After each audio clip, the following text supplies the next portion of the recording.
కాకినాడ సముద్రం నుంచి ఓ షిప్ ద్వారా బియ్యం ఎగుమతి అవుతున్నట్లు జిల్లా కలెక్టర్ షాన్ మోహన్ కు సమాచారం అందింది. దీంతో రహస్యంగా ఆయన అధికారుల బృందంతో కలిసి తనిఖీకి వెళ్లి పోర్టు సమీపంలో లోడింగ్ చేస్తుండగా షిప్ ను గుర్తించారు. ఆ షిప్ లో పీడీఎస్ బియ్యం ఉన్నట్లు తేలింది.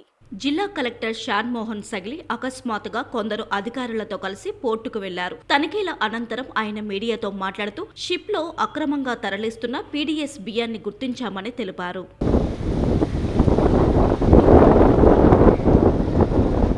పోర్ట్ నుంచి ఒక స్టెల్లా ఎల్ అని ఒక షిప్లో ఈ ఇల్లీగల్గా ఈ పీడిఎస్ రైస్ తీసుకెళ్తున్నాను ఒక చిన్న ఇన్ఫర్మేషన్ ఏదో ఉంటే ఒకసారి చూసొద్దాము, ఏంటి ఎలా జరుగుతుంది, ఎంత ఉందనే చూసాము.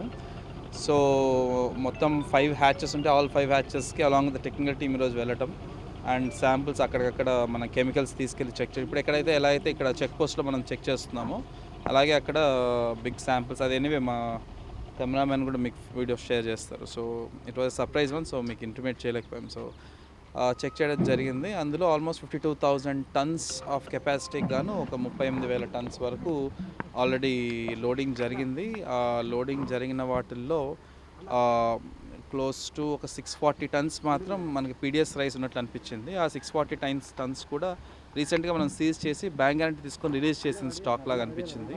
సో ఇది ప్రిలిమినరీగా మనం ఇప్పుడు అర్థమైంది. నేను ఇప్పుడు ఆఫీస్కి వెళ్ళి కొంచెం వాళ్ళ బిల్స్ అవన్నీ తెప్పించుకొని చూస్తే మనకు కొంచెం కాంక్రీట్ డీటెయిల్స్ తెలుస్తాయి. మోర్లెస్ అంతా బాయిల్డ్ రైస్ అలా ఉంది, otherwise it's all fine. Thank you.